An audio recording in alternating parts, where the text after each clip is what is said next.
Hey, this next video you're gonna see is working with my clients this morning. The gentleman I'm working on, he's a marathon runner. He actually just completed the Berlin Marathon a week ago. He really didn't have that much soreness, but I was just using him as my demo. So I'm showing an active and passive release. I guess it's all active release of the piriformis, the hip rotators, the glute med, and the glute max. Really effective. And the key with these is you want to work the muscle in the range of motion. So when we're hitting the piriformis, I'm having him do clamshell. And then I even go to the hip rotators above and below that and the piriformis as well. But either way, I essentially add the reverse clamshell on top of that. So we're working ER, IR. When I'm working the glute med, when I find a knot in the glute med or a trigger point, I'll have him go into extension, abduction, external rotation, like we would if we were strengthening the glute med. I also do the glute max where I'm working more from a flexion extension, but I'm starting flexed adducted, and I'm going to an extended abducted position, and I'm putting pressure on the glute med trigger points with that. It's gonna be fun.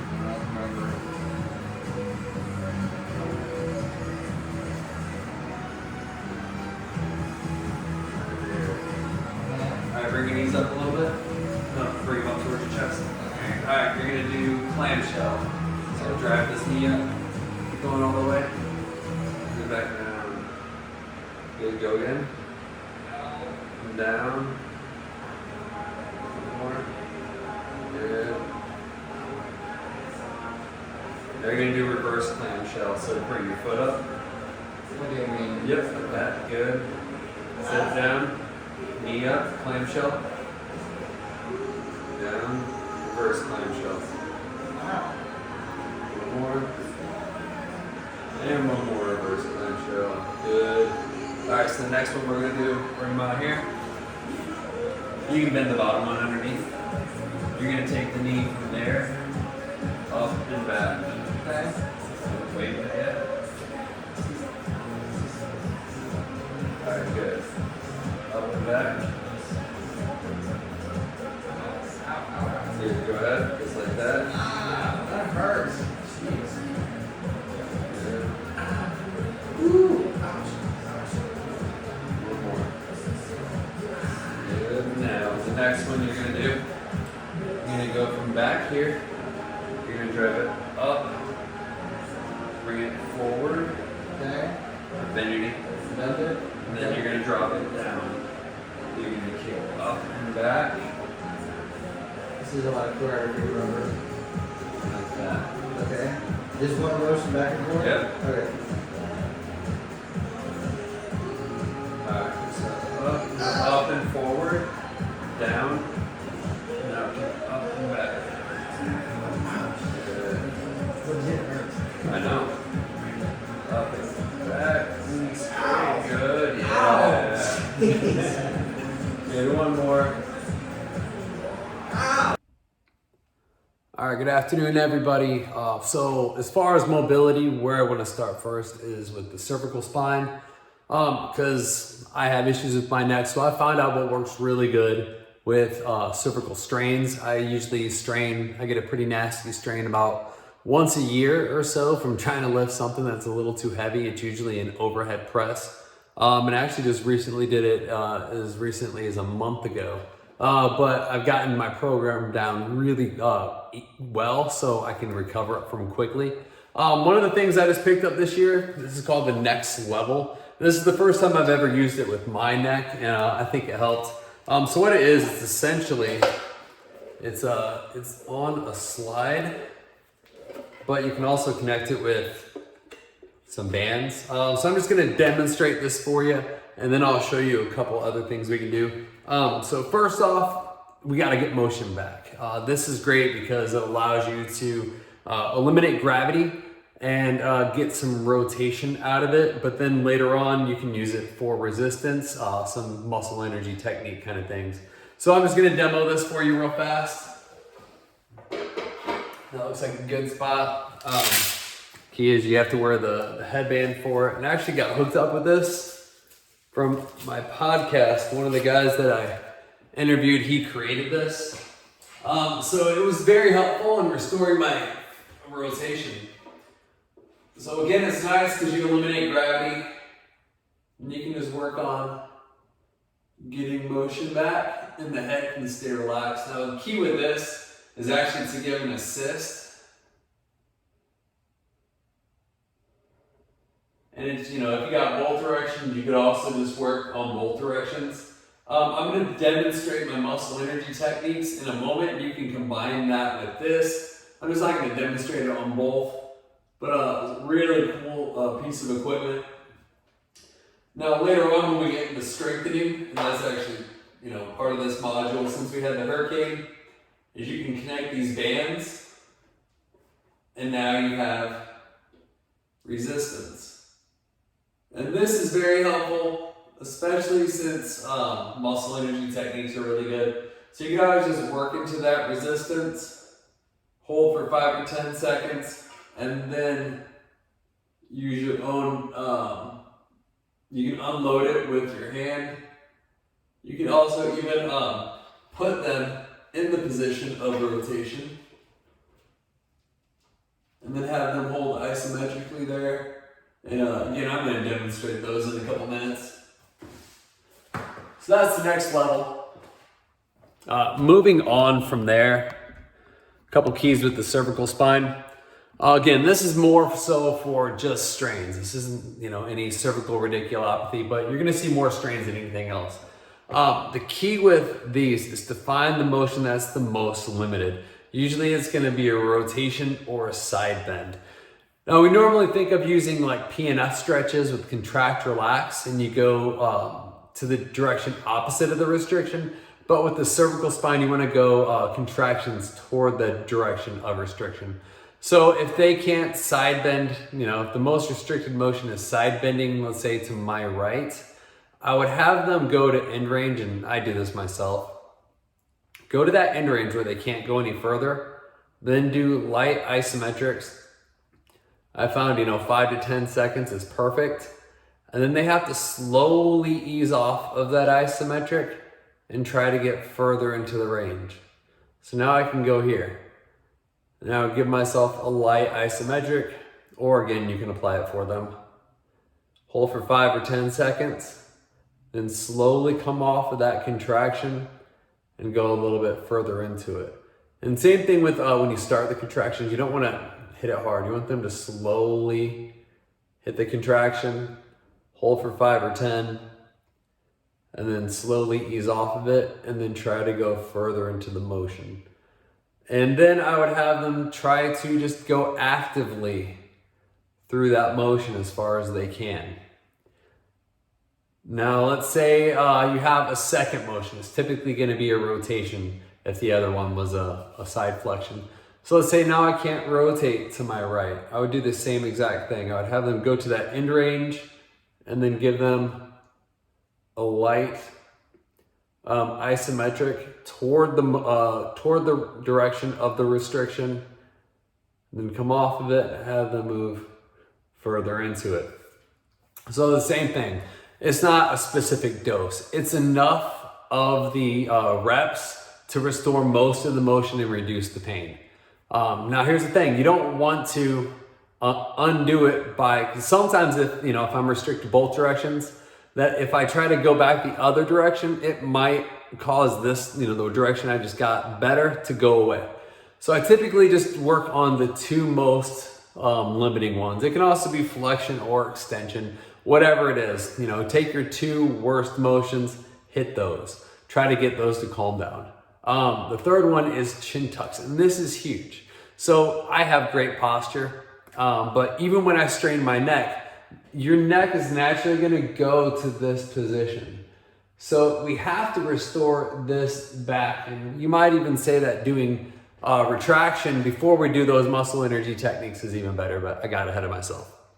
So with chin tucks, there's a few different ways that we can do this, right? We can do it standing. Absolutely, that's important.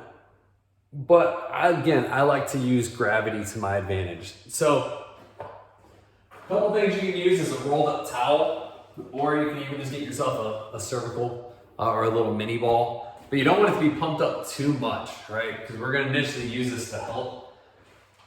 So with this, I'm gonna place it, make sure everybody can see this here. I'm gonna place this down on the ground, and I'm gonna do chin tucks into it without lifting my head off. So again, I am slightly in a flex position already. So I'm just gonna draw my chin down to my chest. And I'm pushing into the ball of my neck, but I'm not extending with my head. That's key with this. So chin tuck down and hold.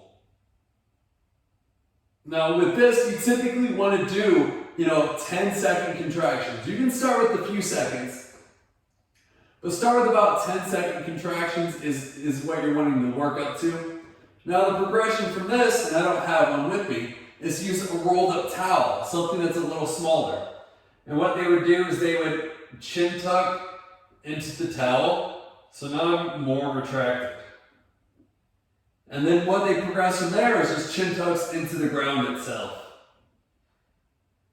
And then the progression from that would be to chin tuck and lift slightly. And you don't want to lift so much that they lose that retraction. They have to keep in that flex position, and it's only enough lift for you to be able to slide your fingers under their head. And you also want to make sure they're not arching their spine. You want to keep that pelvic tilt down and locked. So chin tuck and a slight lift. And again, about a 10-second hold is good. All right, from there, I also like to have them move into a quadruped position. And the key with this is that we're working on going from a protracted position into a retracted position. Now we're doing a chin tuck. Now it's a lot less on the actual deep neck flexors. We're starting to bring those in, but we're also working on some of the extensors now. But now we have the weight of the head that is serving to provide resistance for us. So this is a great one right here to help restore that motion as well. And again, you're just turning on these neck stabilizers just by simply getting them out of that retracted position. Whatever motion they're limited in is going to improve just from working on retraction. All right, another good cervical exercise is some isometrics. Now we've all seen, doing the isometrics this way, whether it's self-applied or you're actually doing it with the athlete. But there's a very much easier way to do it where they're doing it all that frees you up. Plus, any reactive isometric where they're having to react to pressure is much better than where they're generating a pressure. So first you can start off with a mini ball. And there's 4 different directions to each of these. Key to this is try to get them in that neutral position. Then they just lean their body. You're not wanting them to push with their neck, because they're leaning with their body, and that causes the ball to generate the pressure that they're having to hold against. So you can go all 4 directions, both side bends. You do a flexion as well. Same thing, have them go to a retracted position and then lean. Because now the ball is trying to push them back. And we can also do extension as well. Same thing, retract and lean. That's a lot different than them pushing into it. It's much better because they're having to, the muscle spindles, the Golgi tendon organs, right? They are sensing the load that is being placed onto the body part, and then the brain is having to figure out how much torque to match that load, which is much more complex neurologically than it is just to say, all right, push into an object. So reactive isometrics are always better. A way you can make that harder is with a band. And I have a light band here. You don't need anything too heavy, but it's the same thing. It goes right around the forehead, retract back, and then they're going to lean into it. And that's already a pretty good load, even with this light band. And you can do side bending as well. Same thing, retract back, and then lean. And you can do the other side bend as well. And there's also extension. So retract, lean. Lastly, I want to show you some cervical active range of motion against resistance that you can also add weight to. And actually, this is what I do. Part of my daily routine is working neck, just to prevent that big strain from happening again until I, decide to lift too much weight. So the key with these is just getting them in the positions. So you can use a treatment table. I'm going to use my bench. So it's pretty straightforward. You're going to have them go through all 4 directions.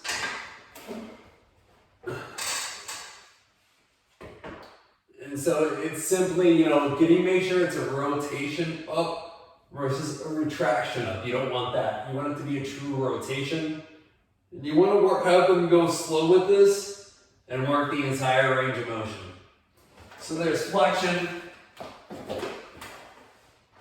and extension.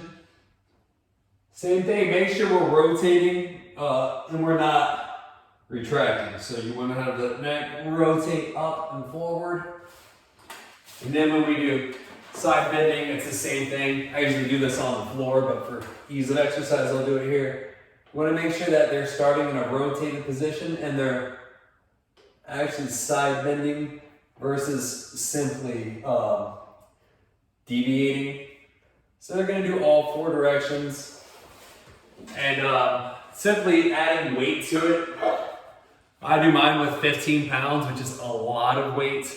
You start with just 2.5 pound plate, a 5 pound plate, maybe a 10 pound plate if we're talking some of our adolescents. When you're getting into, the college athletics, then you can get a little bit heavier, or pros. Well, you just need a simple towel, and then they hold the resistance. You still want to keep it slow and work that entire range of motion, especially the eccentric, because this is giving me a good eccentric load if I allow it to. You want to make sure that they're not cheating the motion by, just simply deviating or going into a retracted position when we're in the flexion and extension. So even though those are strengthening exercises, you're using those to regain motion, and you're using the regaining the motion exercises to improve the strength. Another really good one for restoring motion, especially with the rotation. You've probably seen people use a rolled up towel, and they use that rolled up towel to help restore the motion. It's not bad, but there's a much better way. And the key is getting a thick, heavy band. If you have the wide band, you just fold it a couple times. I'm even gonna fold this. Now I like to start high in the neck, but you always wanna kind of go where some of their restrictions are. And you're gonna place this, I like to start up high. And the key with this is just like, we do this all the time with snags and nags, like with the mulligan technique. You're just replacing your fingers with the band, and they can do it on their own. So you want to turn toward the motion that's restricted. I get right to that end point. What I'm doing now, I'm keeping this taut but not tight, and it's kind of out of the way. But I'm going to give myself a push with the other hand, and that essentially just gripped my spinous and transverse process. So now it's giving me a joint accessory motion to allow me to complete the motion as far as I can. And I'm just gonna hold it there for about 5 seconds. Back off the pressure, back off the rotation. Turn as far as I can, give myself that accessory. And so I would work toward the motion of restriction. You might have them go the other direction as well, but I typically go one direction, but then I'll slide this down and I'll go like, mid-cervical spine. And you can break this up into even smaller increments. But now I'm going to rotate more as far as I can go. Give myself that overpressure and hold.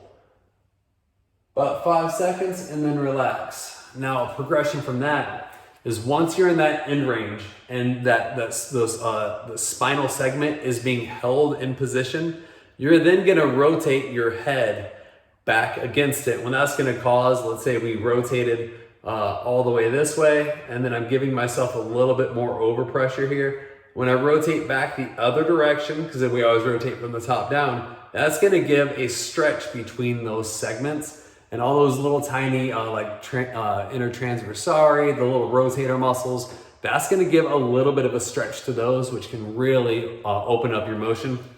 So I'll demonstrate that. So again, get that area of restriction. I also forgot to mention, if you give me a slight extension over that band, that helps too. So you're just gonna rotate as far as you can. Give it the overpressure. Again, this one's taut, not tight, and it's not choking me. But now I'm going to rotate slowly against it until I get that stretch. Now, when you're higher in the cervical spine, it's not gonna be a big stretch because you have less segments to de-rotate. If I'm lower on the cervical spine, I'm gonna rotate, give me the overpressure, hold this taut. I'm gonna rotate from the top down until I get to that segment where the band is. So you notice I got more rotation out of it now. You're gonna feel a really big stretch with that. There's no way that you can replicate that. I don't have a video of it, but I love using like a manual traction, or even like performing this exercise with my hands where I'll have them rotate. I move the cervical spine, then I have them, I hold it in place and then they rotate back. But this is a much easier, less complex way to do it. All right, next we're gonna move on to scapulothoracic. Now, everybody does the Blackburn ITs and Ys, and this is a big pet peeve of mine. Lots times we're either not doing it right or there's just a much better way of doing it. Now, if you have the table, you can certainly use the table, but if you have them go into quadruped position, it's better because we don't exactly have a lot of space in our clinics or in our athletic training rooms. So simply teaching them to do these exercises from a quadruped is huge. So first, we have the Y. The other thing is that we always see people doing these bilaterally, whether it's the Y and then the T. Problem is that we're not, unless you're a referee, you're never doing these motions together. Usually like with a throw, you're working in opposite upper body arm patterns. So it doesn't make sense for us to do both at the same time, except for to obviously save time on the exercise. The other thing too is, your scapulas, they hit each other. So they're not gonna allow you to get that extra little bit of motion. We really want that in-range motion, especially for our Ys, because that's gonna work on that posterior tipping. So doing one at a time is much better than doing them together. So first off, we got our Y. This one is much more, make sure they're in a good, neutral spine. So you're just looking at right here. Make sure they're getting that full end range. It's not just about this, it's about that whole scapula coming back. That's also making them engage the serratus on this opposite side, because that they're pushing into the mat to engage that serratus. When they're on the T exercise, really important that they're actually in 90 degrees of abduction and the thumb points to the sky. If they're coming back here, what that's doing is it's anteriorly tipping their scapula to work their rhomboid. And every textbook is going to tell you that the rhomboid is important. It is not as important as that middle and lower trapezius. If your traps are too strong, it's going to override that middle lower trap and it's going to undo all your work. So you got to make sure they're in this perfect abducted position, straight out to the side, and their thumb is fully rotated back, so a full shoulder external rotation as they're coming up. Now you can add weight to this. I would start with light weights, obviously. Light loads, this is just an 8-pound weight. But other ways that we can make this a better exercise is to have them do it from a true bird dog. So now I'm gonna have, let's go this side. Now we'll go this side so the camera can see it better. So now I'm gonna go into a bird dog, and you don't wanna have the leg up there. It's barely off the ground, that way we don't lose that ideal position. Now they're gonna do those same exercises from a bird dog position. So now we just significantly increased the erector spinae, the trunk. We made it an unstable position from the hand that's on the ground and the knee that's on the ground. So we just brought in a ton of core, really increases scapular load on that arm that's on the ground as well as this one. So it's very easy exercise. All we're doing is, throwing a bird dog to it. You don't need to go heavy. We want to get, heavy, higher reps. 15 to 25 is what you're going for. If you go too heavy, again, they're going to kick in that rhomboid. They're going to start coming back here. They're not going to be able to rotate that foam. We want that to be right in that perfect position. So those are two little things that you can do to your Blackburns to make your exercise so much better for the athlete, and it's not going to tie up a treatment table. All right, next we're going back to the shoulder, and we're going to go back to range of motion. And anytime you have somebody with a rotator cuff, a Bankart, a shoulder dislocation, anybody that you're working on restoring that active or active assisted range of motion, there's a great series of exercises you can do that really make a huge difference. So the downside is having them do this, or even if you're using a stick or sliding up the wall, is gravity. So we can make changes to position that's really going to affect the gravity. So first off, we're going to do one that's going to do all the flexion for us. So in this, it's simply, some people will call it a prone row. Really, I'm starting from a flexed position, and I can either do a short lever with my elbow flexed, or I can go long lever. But then I'm going to let the gravity do the flexion for me to 90. And I can even come up slightly from there. I like to do short arms that mimics reaching. So now gravity's helping me. So now let's move into gravity minimized. So now I'm in sideline, and I'm going to do a reaching motion out. So not only is this, reducing gravity in that flexion pattern, but because I have now an abduction moment, it's going to kick in my rotator cuff. So I'm getting a lot of rotator cuff involvement with this. And yeah, again, you can do long arm, but our natural movement is a reaching movement. So I like to use reaches. So this is another really good one. You can even unload the arm even further. And again, I'm not using my opposite hand to do the motion. It's just unloading the weight. And then next, I can, come here. Gravity is, I'm working against gravity, but it's coming down in this vector here and not this vector when I get from standing. So again, I like a reaching motion. And even if I come up into a reaching overhead, now gravity's even assisting me a little bit into flexion. So you can even have them come up. Use your range of motion restrictions or limitations as your guide. Now, after they've worked through those, then we can get on, the wall slides or the towel slides. Another really good one I like to do is a sitting position,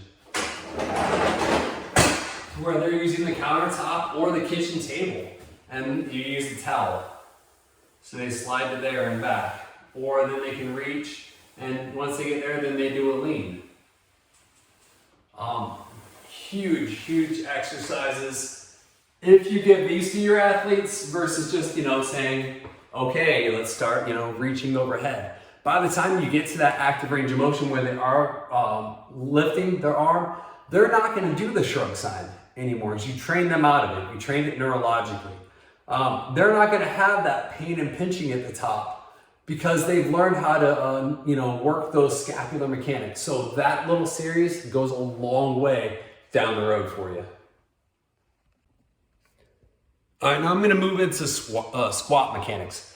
If you have somebody who's unable to get a full depth squat, first look at the length of their femurs versus their tibias, because you can't change that. But a lot of times it's going to be an ankle restriction, an actual tight ankle restriction. And one way that you can test that is the wall test. So essentially, if you have them make a fist, and some people even say a fist with a thumb, but I found a fist is enough. Make a fist, and they're going to place their foot at that length. And then you're going to simply see if they can touch the wall with their knee without that heel coming up.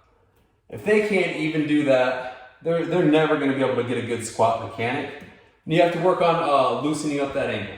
Even if we did, the thumb, the fist and the thumb. Again, some people say that maybe it's just that I have, big hands. I don't know. But that I get pretty tight in. So I usually just say that the fist is a good indicator there.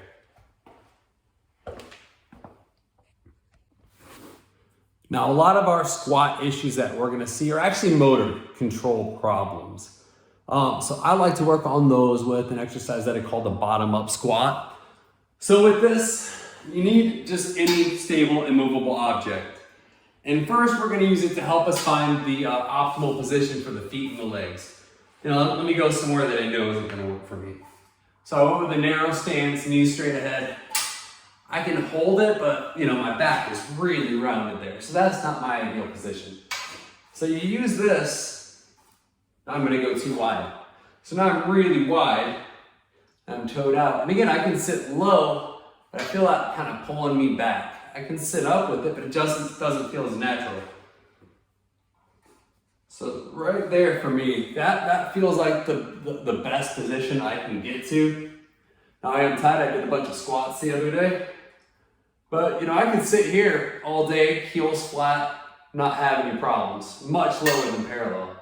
So once you kind of find that position, you use, and you can use a TRX too, just a doorknob, anything. So use that to get into the position. Then you want them to be able to let go, and most likely they're going to fall. So what they have to do, you have to cue them to engage. You can't see it, but I'm tapping my tibialis anterior. Almost like they want to pull their toes up just a little bit. Not like they're going back on their heels, but they're just engaging that tib anterior.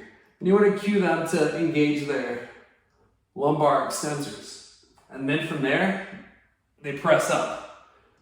You want to try to keep, have them maintain that medial arch in their foot while putting pressure through the whole foot. So when they're able to do that, you just have them do reps and reps of this. They get to the bottom. They engage the tibia anterior. They engage their lumbar extensors. You can even put a band around their knees that makes them abduct out. And then they drive up. You're also looking for compensations. Let's say they get here and then they do this. They raise their butt first. You want to cue them out of any of those. And then as they get going better, now instead of using this completely to lower me, I'm just putting a little bit of pressure on it to assist and come up. Another good one is to have them get to the bottom, then drive their arms overhead. That can help too. But ultimately, they're relying less and less on this, and they can just give you a good body weight squat with proper mechanics. All right, so let's talk some squat progressions. Other than going from body weight and then going to like a back squat, there's a lot of little progressions we can do in between. Working on depth. You start from a half squat to a full squat. You can work on speeds. You can have them, slowly come down to the eccentric mode and slowly up, so like a tempo squat. They could come down slow, then come up fast. You could even have them do, both portions fast. But when we add load, the best place to do it is in the goblet position. So the key advantage with this is that one, it's light. So you can have them, go 5, 10, 20. You're really limited by the weight that you're holding more than anything. At some point, you just can't hold any heavier weight. The main advantage to this is because the load is in front of them, it's gonna offset them. So if you have somebody that, they squat and they're falling backwards, simply giving them a light load in front is gonna help with those mechanics, right? Because now my center of mass is shifted forward, so I can lean back on it without falling. The other advantage is because I'm engaging my scapula, my upper back muscles, I'm naturally gonna go to a better position, and it's strengthening much more than just my quads and my glutes. From there, what I like to do is a unilateral load. So I'm doing a front squat, but now it's in one hand, right? So it's trying to tip me this way. I'm trying to stay balanced. It is gonna work this leg a little more, but it's gonna work this lateral core on the opposite side to keep me from tipping. So great exercise.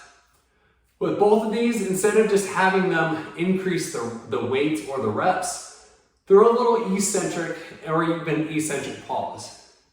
So whether it's goblet or front squat, instead of just coming down and back up, I'm gonna put a 5-second hold or a 5-second eccentric. Then a progression from that is to do an eccentric to a pause. So I'm gonna hold now for 3 seconds at the bottom and come up quickly, working on that rate of force development. So those right there, and again, you're limited by the amount of weight that you can hold. I can do that usually up to 70, 80 pounds. Your high school kids are gonna be a lot less. So a great progression from that is to go to what's called the trap bar or hex bar squat. If you don't have one of these, pick them up. You can get them on Facebook Market, Amazon, Dick's. You don't need to spend a ton of money on them. Don't go for the expensive brand. The key with this is it's gonna shift that center of mass just like what you saw with the front squat. It's also starting them in the bottom position, which that's the problem for many of our athletes, is that they lose those mechanics as they descend, which a lot of people look at that as a range of motion dysfunction or deficit, when really it's a strength dysfunction. Those muscles haven't been loaded and engaged in that position. So this starts them on the lower position here. The key with it though, if you have somebody who's really tall, it's going to be harder for them than it is for somebody who's shorter. Right now I just have 25s loaded on there. When you get to like a 35 or a 45 pound plate, it's going to be a little bit higher up, but it's a heavier load. So I want to demonstrate the trap squat for you. So I'll show you from the front first. Now you're more limited by grip. I'm able to do, up to 400 or 500 pounds grip wise without needing them. But you can get some simple wrist wraps at the store that can help with the grip aspect. Now, a lot of times you can break it down. So here I'm squatting it up, squatting it down. But you can also do a deadlift or a hip hinge, where I'm hip hinging it up. And now I'm working more my glutes and hamstrings, right? So let me show you that from the side. Start the down position. So again, I'm gonna start with the squat. So I'm here. And if you notice, the weight is right in my midline. It's not forward like with what we got with the goblet squat, but it's also not on top of my neck driving me forward. So I'm gonna squat it up, squat it back down. Very safe. It's really light load on your spine. So even if you have somebody with a spinal injury and you're trying to get them back into weight training again, this is a great way to do it. I'm gonna show you the hip hinge or the deadlift pattern now. So you notice I'm not in as much of a knee flex position, but I'm driving my butt back.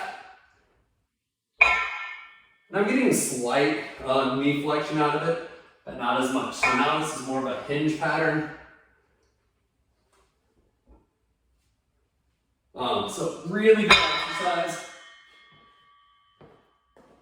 That's the trap squat. Really good progression for your athletes. All right, next I want to show you a way of getting a better valgus load that's much more functional. Now, typically anytime we're doing, single leg squats, lunges, anything where we want to put a valgus load, we just tie the band around the knee and drive it in. But functionally, that's not always what happens. If I'm going to do that, typically my pelvis is where the shift happens. It's not that I'm landing my knee buckles in, it's that my pelvis adducts to the side toward it. So what we can do is simply take an exercise band, wrap it around your trunk, hold it with the opposite hand. Now, when I stand on this leg, what's going to happen is that my body is trying to twist toward that thigh. And it's giving me that normal valgus load. The knee's technically coming in a little bit, but it's more, I'm being loaded from above. So whether it's just, standing on, static balance, or it's, doing a, single leg squat. So here I'm just gonna do, some taps. Or I can even do a 3-way. All right, it's the same thing, but now I feel a much bigger engagement through here than I do just from the band pulling into the knee. Somebody showed this week doing a reverse lunge with that valgus load. I'm gonna go a little bit heavier for me, to make it challenging. So reverse lunge. That is really challenging, and I don't even have a heavy band. Split squat. Same thing on split squat. So I can do this from a split squat position. And also, if I change my vector, so now I'm back even further, still have the same intensity of band, but now that's really going to try to twist me even further. So just simply by moving backward, now I'm having a different, slightly different load applied, and I can actually feel it a little bit differently in my hip. So that's how you can get a functional valgus load to the trunk. And you can even combine it with the knee. You can also put a band around the knee as well. That way they're having to control it from the bottom up and the top down. So try that one out, try it with your athletes. All right, next, this is the last thing unless I think of something else. But I want to show you my shoulder isometric protocol I use after surgery or even just after injury. When we're starting isometric contractions, we typically just have our athletes, stand against the wall and press in the 4 different directions. But there are better ways of doing it that's gonna get much more for them and make more sense for your time. The key with this is to get a basic blood pressure cuff. Pump it up full of air.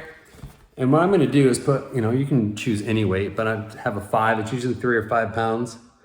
I'm gonna put the weight on top of the cuff, and I'm gonna see how high that comes up to, 40 pounds, or 40 millimeters of mercury, right? So I know, and it doesn't matter, if it was less air in the bladder, it'd be less on the meter, or, the other way.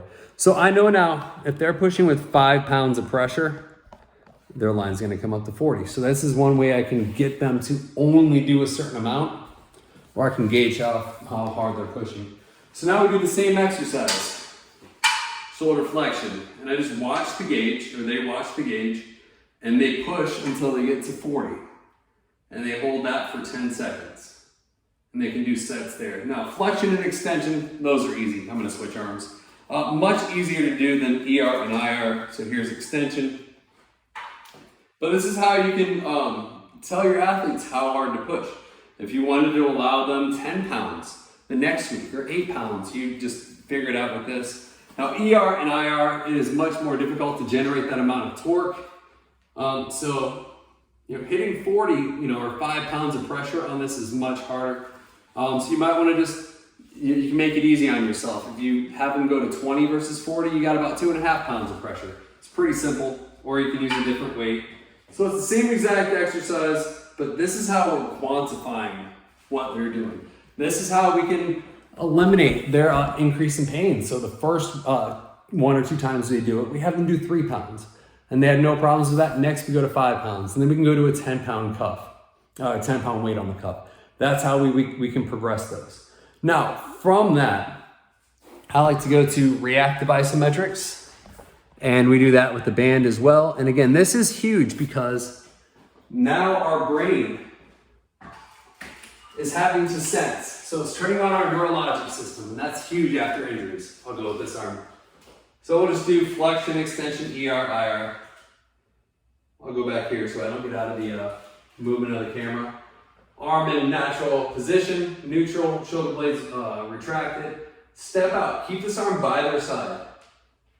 So now the brain is sensing, how much pull is being applied to the arm, and then it's sensing that through the nervous system. The nervous system, or the brain, is then telling the muscles how much to contract in order to match that load.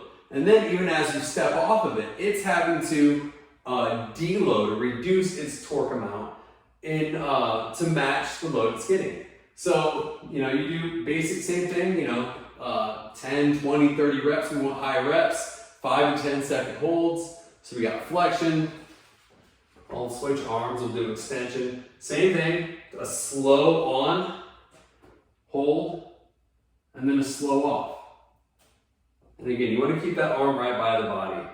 Whether you step at the opposite limb or with that limb, it doesn't matter.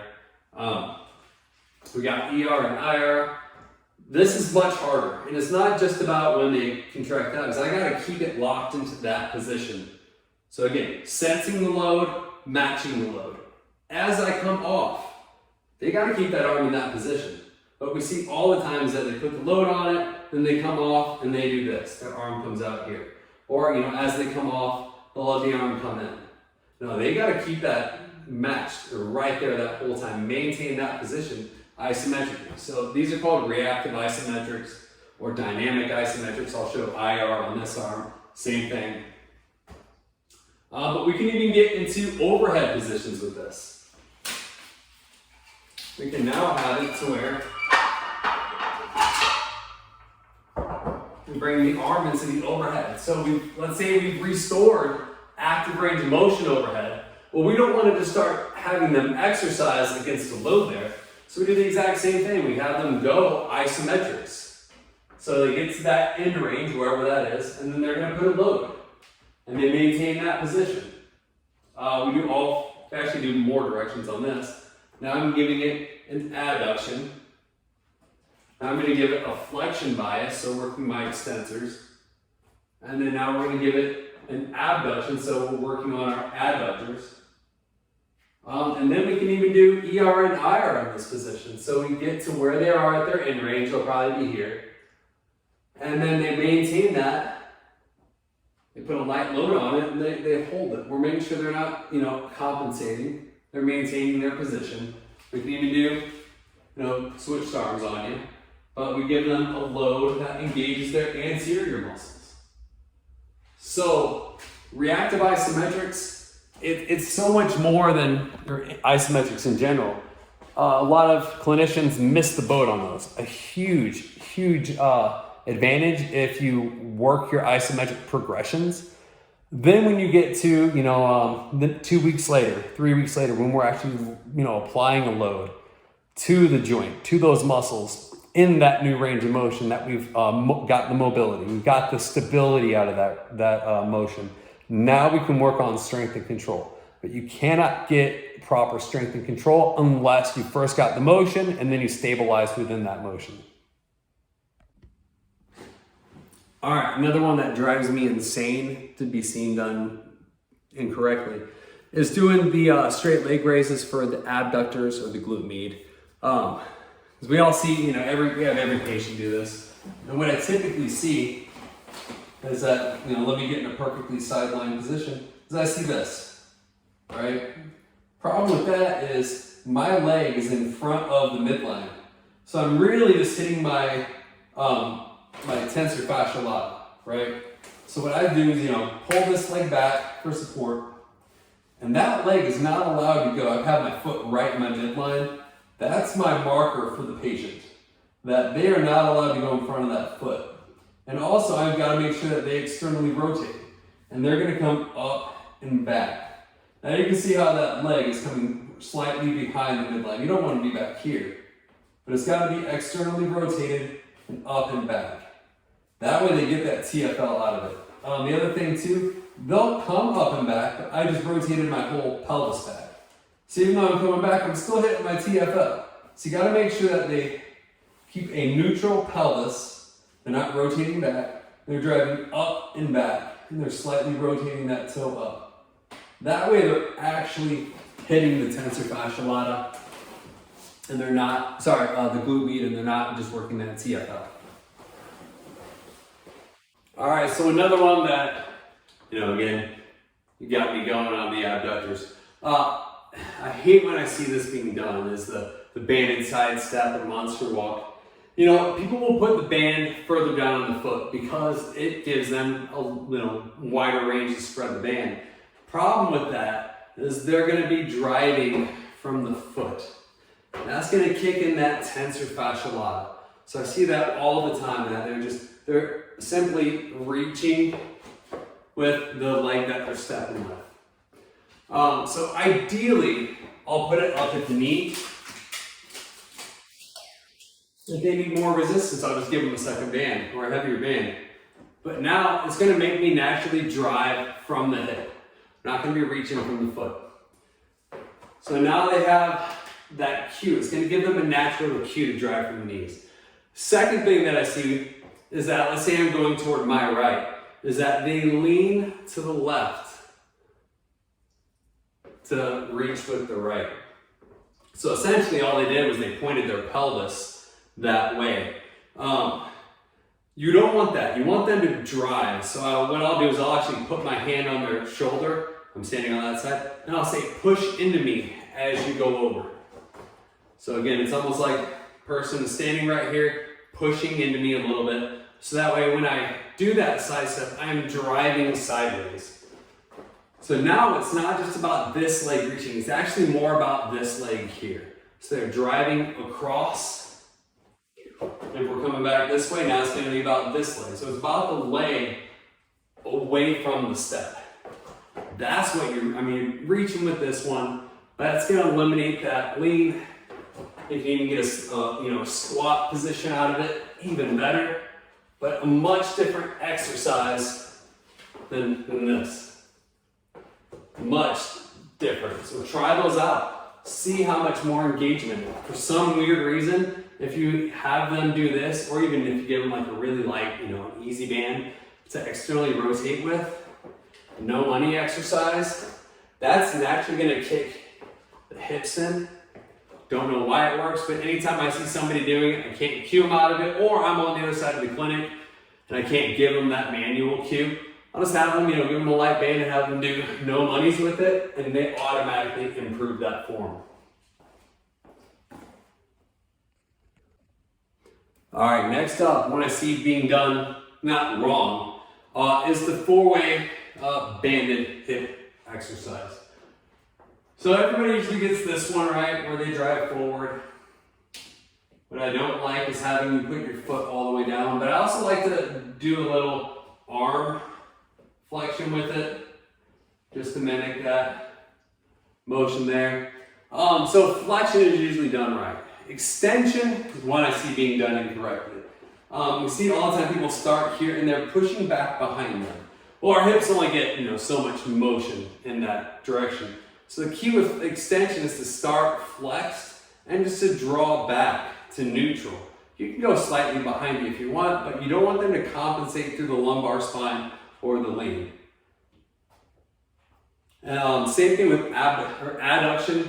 See all the time they cross the middle. No, right? You go from an abducted position just to neutral. So that's the key with that one. And then for abduction, that's what I see done wrong a lot too, is you want to have that band behind you. Just like when I was showing you the straight leg raise abduction, is that you want that to go out and slightly back. Let me scoot in a little.